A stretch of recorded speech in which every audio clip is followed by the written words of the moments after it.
je ne suis pas d'accord avec l'idée qu'il ne faut pas parler du Front National, que c'est faire la promotion. Et c'est vrai que je crois qu'il y a des candidats qui ne savent pas, qui viennent là, avec l'élection du Rassemblement National dans cette élection et qui prônent totalement l'inverse de ce que le Front National écrit. Et qu'on est dans une période aujourd'hui où le matraquage médiatique est tel que les gens on est dans une espèce de monde où on voit des ennemis partout, on voit une haine monter, on ne sait pas pourquoi on trouve que telle ou telle personne de la société ne devrait pas être, et qu'il y a une réflexion qui manque. Et ce n'est pas forcément les jeunes qui sont les moins lucides. Au contraire, moi, ceux que je croise, ils savent bien où est-ce qu'ils sont, ils savent bien qu'ils sont en Guadeloupe, et ils savent bien ce que ça peut donner quand on dit qu'on va donner à la police un quasi permis de tuer, une légitime défense automatique pour les forces de l'ordre. C'est-à-dire que dès qu'ils ont tué quelqu'un, c'est normal. Ils ont une légitime défense, il va falloir prouver qu'ils n'avaient pas le droit de tuer. On a vu Clodo, ce que ça a donné. On a vu Charles-Henri Salin, et on sait ce qu'il y a dans notre histoire. Donc voter pour le Front National, c'est ça. C'est dire qu'on ne veut pas de créole à l'école aujourd'hui. Ça veut dire qu'il faut réécrire les livres d'histoire, qu'il faut parler de Vercingétorix, il faut parler de tous ces gens-là, alors qu'on a dit qu'on ne voulait plus de nos ancêtres les Gaulois. C'est ça que le Front National. Et quand on parle de vie chère, de personnes qui sont pauvres, quand on regarde les votes du Front National, mais même ceux qu'ils écrivent, clairement, concrètement, ce que les gens vendent comme étant du Front National. J'entends des candidats de Guadeloupe dire ça, on voit bien qu'ils se disent comme ça monte. Voilà, je rappelle juste qu'entre 2019 et 2024, le Front National était à 9 000 voix, je crois. Ils sont passés à 11 000 voix. Le score est éclatant parce que ce qui était la NUPES, ils sont partis en ordre dispersé. Si on compte les voix de la NUPES, ils sont à peu près équivalents. Donc on est en train de faire comme si c'était extraordinaire. Donc tout le monde se dit il faut absolument aller.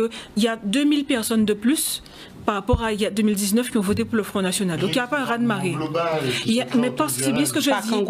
C'est bien ce que je dis, que médiatiquement parlant, on se rend bien compte qu'aujourd'hui, De Villepin, qui était ministre de droite, qu'on a tous détesté à un moment parce que ben, c'est pas forcément quelqu'un qui avait des idées qui étaient favorables quand on parle de décolonisation ou d'autres choses. Aujourd'hui, De Villepin passe pour un gauchiste. Tout l'échiquier a glissé.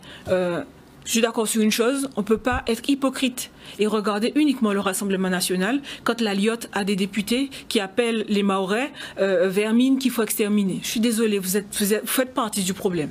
Quand on voit Macron qui fait la loi immigration, vous faites partie du problème. Quand la gauche, à un moment, s'est perdue et a fait la loi pour la déchéance de nationalité. Donc j'entends que les gens puissent se dire, il y a une hypocrisie à montrer que le Front National, quand le reste de l'échiquier aussi a nourri cette haine-là et s'en est servi pour avancer. Nicolas Sarkozy, quand il fait la loi contre le voile, il s'en est servi pour être devenu président. Simplement, on leur dit, quand vous votez, vous, Guadeloupéens, et que vous avez des frères, des sœurs, des cousins, des tatis qui habitent en France, ne donnez pas la sensation que c'est normal de taper, de cracher. On a vu tous la vidéo d'envoyé spécial avec la dame qui se fait insulter. Quand on vote ici, c'est dire, vous avez raison d'agir comme ça. Deuxièmement, ne donnez pas raison à des gens qui vont vous dire, le 27 mai, il faut ouvrir les boutiques. On a écrasé des magasins ici pour des gens qui ne voulaient pas respecter le 27 mai. Et on va voter pour des gens qui viennent nous dire que l'esclavage, il faut arrêter d'en parler, mais il faut parler de Napoléon. Madame Akiaba, ces deux populations-là cohabitent. Oui. C'est-à-dire que, comme vous le dites, le RN n'a pas l'apanage du racisme. Oui. Il est répandu partout dans ce pays, on le sent bien. Il y a beaucoup de rejets des diverses communautés qui ne sont pas forcément sous-représentées, c'est ça le pire. Donc, comment on fait? Mais moi, je pense que, justement, il faut expliquer. Quand on parle de racisme, de quoi on parle? On parle de hiérarchie entre les êtres humains. On parle aussi de préjugés qui sont imposés à l'autre. C'est pas l'autre qui fait ses préjugés lui-même. C'est des préjugés qu'on impose à l'autre. Donc c'est à nous aussi de réfléchir dans nos vies. Quels sont les préjugés qu'on impose aux uns et aux autres? Et aussi à cesser aussi peut-être de se justifier des préjugés que les autres nous collent dessus. Mais je crois que la phase d'explication du danger, parce qu'on ne parle pas juste des insultes qu'il pourrait y avoir dans la rue, c'est pas de ça dont on parle. On parle de gens qui vont faire des lois, des gens qui peuvent décider, comme Darmanin l'a fait à tour de bras, de dissoudre des associations. On a vu pour l'école panafricaine ce que ça a donné aujourd'hui, la loi pour le séparatisme. Oui, mais on n'est même pas sous un gouvernement. Et on n'est pas encore. Donc pour qui nous quand ils sortent un pissa pour tomber en caca, puisqu'ils promettent plus. Ils écrivent qu'ils veulent plus. Ils disent à Macron, tu es trop mou.